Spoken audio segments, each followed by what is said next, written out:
നമസ്കാരം, കൊട്ടാരക്കര മീഡിയയിലേക്ക് സ്വാഗതം. 90കളിൽ റെസ്ലിംഗ് വേദിയെ അമ്പരിപ്പിച്ച ബ്രെറ്റ് ഹാർട്ട്.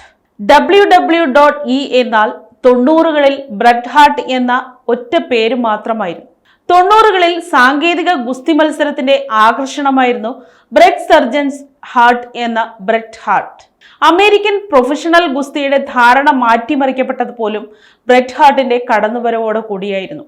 അദ്ദേഹത്തിന്റെ ഗുസ്തി പാരമ്പര്യം സ്കൈ സ്പോർട്സ് എന്ന ഹിറ്റ് പഞ്ചിലായിരുന്നു അറിയപ്പെട്ടിരുന്നത്. കനേഡിയൻ പ്രൊഫഷണൽ റെസ്ലർ ആയി അറിയപ്പെട്ട അദ്ദേഹം ഒരു കാലത്ത് കുട്ടികളുടെ ഹരമായിരുന്നു.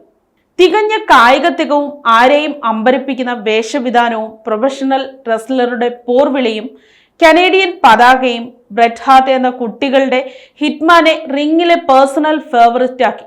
5 തവണ WWF ചാമ്പ്യനായിരുന്ന അദ്ദേഹം തന്റെ പിതാവ് സ്റ്റൂ ഹാർട്ടിന്റെ പാത പിന്തുടർന്നാണ് റെസ്ലിംഗിൽ എത്തുന്നത്.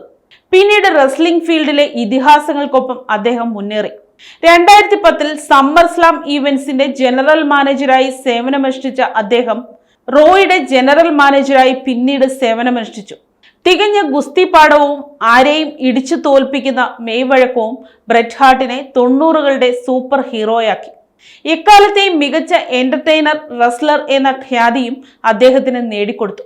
80കളിലും 90കളിലും റെസ്ലിംഗിനെ അവിസ്മരണീയമാക്കിയ നാളുകളാണ് പിന്നീട് ബ്രെറ്റ് ഹാർട്ടിന് കൈവന്നത്. സൂപ്പർസോണിക് വിമാനങ്ങൾ പറക്കുന്ന വേഗതയിലായിരുന്നു ബ്രെറ്റ് ഹാർട്ട് അന്ന് സ്കൈ റൈഡിങ്ങിലൂടെ എതിരാളികളെ കീഴടക്കി റിംഗ് ഭരിച്ചിരുന്നത്.